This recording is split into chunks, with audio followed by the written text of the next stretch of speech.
Selamat datang kembali. Kali ini kita mau bedah satu sumber yang menarik banget nih. Jadi ada kutipan transkrip video YouTube, isinya respon seorang tokoh publik pas dapat julukan baru, Gubernur Lambe Turah. Ini dari anggota DPR loh yang ngasih. Nah, Lambe Turah ini kan kalau Anda belum tahu, akun gosip populer banget ya. Jadi julukan ini konotasinya lumayan unik lah. Misi kita sekarang coba pahami gimana sih dia nanggepin ini, terus apa logika di baliknya. Oke? Nah, reaksinya ini jujur agak di luar dugaan saya.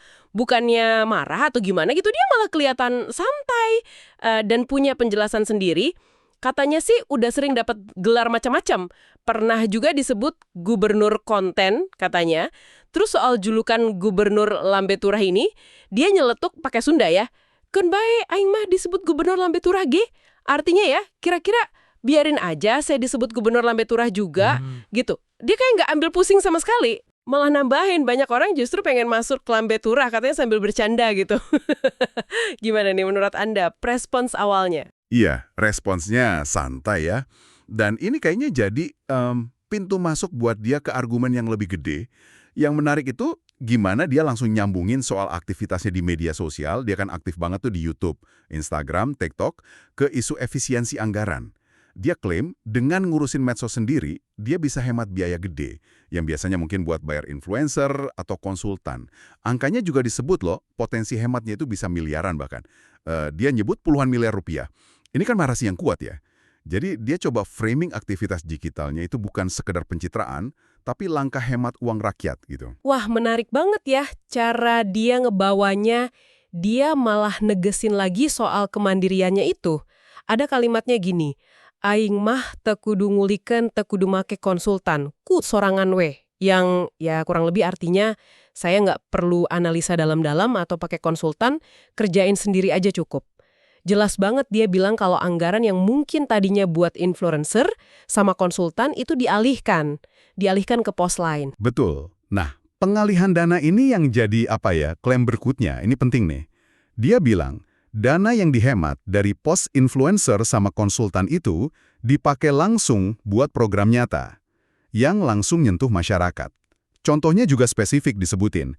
Ada ngabangun imah Maicih, mungkin ini contoh kasus warga ya, Maicih ini. Terus ada ngebangun jalan. Jadi dia sadar banget, ngebangun jembatan antara apa yang dia lakuin di dunia maya sama dampak konkret di lapangan. Ini strategi komunikasi politik yang cukup cerdik sih. Dan ini nyambung ke pesan utamanya dia kan? Dia kayak ngulang-ngulang terus kalau julukan atau gelar itu nggak penting buat dia. Gini kutipannya, rek dibere gelar gubernur naon wae ge teu penting, nu penting mah naon nu dijanjikan ka rakyat diwujudkan. Artinya ya itu tadi, mau dikasih gelar gubernur apa aja nggak penting. Yang penting itu apa yang udah dijanjikan ke rakyat bisa terwujud. Jadi fokusnya jelas banget, buktiin kinerja, realisasi janji, bukan soal persepsi atau label yang nempel. Buat saya sih ini pernyataan kuncinya. Jadwal kerjanya yang padat banget.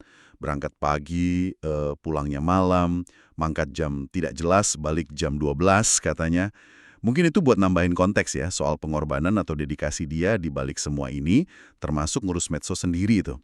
Jadi ini kayak melengkapi gambaran sosok yang pengen dia tampilkan, pekerja keras, efisien, dan fokus ke hasil nyata.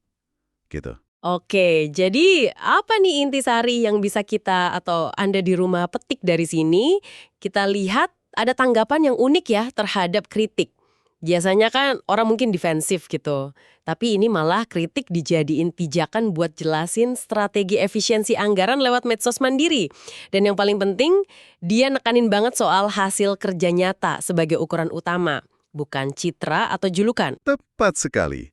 Nah, sebagai bahan pemikiran penutup nih buat Anda, klaim penghematan anggaran miliaran rupiah lewat ngurus medsos sendiri yang terus katanya dialihkan ke proyek publik, ini kan pasti munculin pertanyaan lanjutan ya. Misalnya, gimana soal transparansi dan akuntabilitasnya? Bisa dipastikan nggak?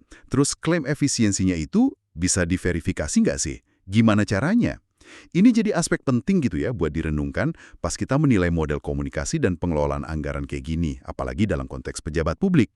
Sesuatu yang mungkin bisa Anda eksplorasi lebih jauh.